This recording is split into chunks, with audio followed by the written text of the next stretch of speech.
നമസ്കാരം, ജന്മഭൂമിയിലേക്ക് സ്വാഗതം. വയനാട്ടിൽ ഉരുൾപൊട്ടൽ ഉണ്ടായി നൂറുകണക്കിന് ആളുകൾ മരിക്കുകയും വലിയ നാശനഷ്ടങ്ങൾ സംഭവിക്കുകയും ചെയ്തതിലെ സർക്കാരിന്റെ വീഴ്ച മറച്ചുപിടിക്കാൻ ദുരന്തത്തെ രാഷ്ട്രീയവൽക്കരിക്കാനാണ് മുഖ്യമന്ത്രി ശ്രീ പിണറായി വിജയൻ ശ്രമിച്ചുകൊണ്ടിരിക്കുന്നത്.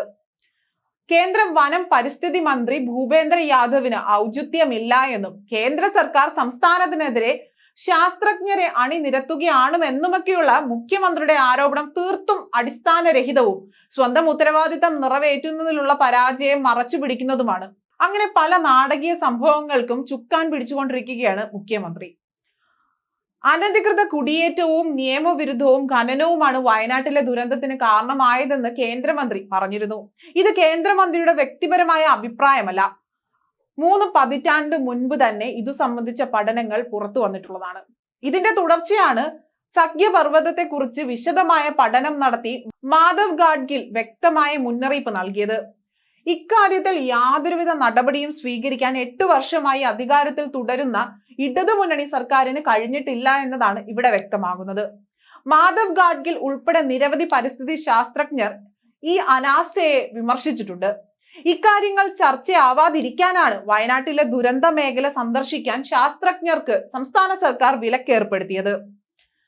സത്യം മൂടിവെക്കാനുള്ള ഏകാധിപത്യ നടപടിക്കെതിരെ ശക്തമായ പ്രതിഷേധം ഉയർന്നു വന്നതോടെ സർക്കാരിന് വിലക്ക് പിൻവലിക്കേണ്ടിയും വന്നു.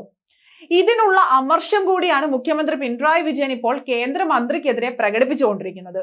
അതീവ പാരിസ്ഥിതിക ദുർബല മേഖലകളിൽ അനധികൃത കയ്യേറ്റങ്ങളും നിയമവിരുദ്ധ ഖനനങ്ങളും അനുവദിച്ചതാണ് വയനാട്ടിലെ ദുരന്തത്തിന് വഴിവെച്ചതെന്നാണ് കേന്ദ്രമന്ത്രി ഭൂപേന്ദ്ര യാദവ് പറഞ്ഞത്.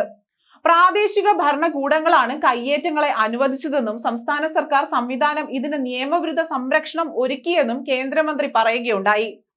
കേരളത്തിലെ സഖ്യപർവ്വത മേഖലകളിൽ അടിക്കടി ഉണ്ടാകുന്ന ഉരുൾപൊട്ടലിനെ കുറിച്ചും മണ്ണിടിച്ചിലിനെ കുറിച്ചും അറിയാവുന്ന ആർക്കും മനസ്സിലാവുന്ന കാര്യമാണ് ഇതൊക്കെ തന്നെ.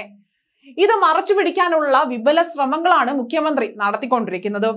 ദുരന്തത്തിനിരയായവരെ അപമാനിക്കുകയാണ് എന്നും ആരാണ് കുടിയേറ്റക്കാരെ എന്ന് കേന്ദ്രമന്ത്രി പറയണമെന്നുമൊക്കെയുള്ള മുഖ്യമന്ത്രിയുടെ പ്രതികരണങ്ങൾ വളരെ നാടകീയമാണ് എന്നും അത് എന്തിന്റെ അടിസ്ഥാനത്തിലാണ് പറഞ്ഞു കൂട്ടുന്നതെന്നും ഇവിടെ അരിയാഹാരം കഴിക്കുന്ന എല്ലാവർക്കും തന്നെ, എല്ലാ മലയാളികൾക്കും മനസ്സിലാവുന്ന കാര്യമാണ്.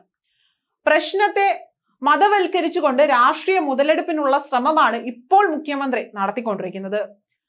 മാധവ് ഗാഡ്ഗിൽ റിപ്പോർട്ട് നടപ്പാക്കുന്നതിനെ എതിർത്ത ശക്തികളെ കൂട്ടുപിടിച്ചുകൊണ്ട് അന്തരീക്ഷം കലുഷിതമാക്കാനാണ് മുഖ്യമന്ത്രി ശ്രമിച്ചുകൊണ്ടിരിക്കുന്നത്. കള്ളപ്രചരണം നടത്തി ജനങ്ങളെ വഞ്ചിക്കുന്ന രാഷ്ട്രീയ ശൈലിയാണ് മറ്റു പലതിലും ഉള്ളതെന്നുമുള്ള വയനാട് ദുരന്തത്തിൽ നിന്നും മുഖ്യമന്ത്രി സ്വീകരിച്ചിരിക്കുന്നത്. ഇടതുമുന്നണി സർക്കാരിന്റെ ജനവിരുദ്ധ ഭരണത്തിൽ കാര്യങ്ങളിലും അഴിമതിയിലും ഇതേ നയം തന്നെയാണ് അധികാരത്തിലേറിയ കാലം മുതൽ മുഖ്യമന്ത്രി സ്വീകരിച്ചുകൊണ്ടിരിക്കുന്നത്.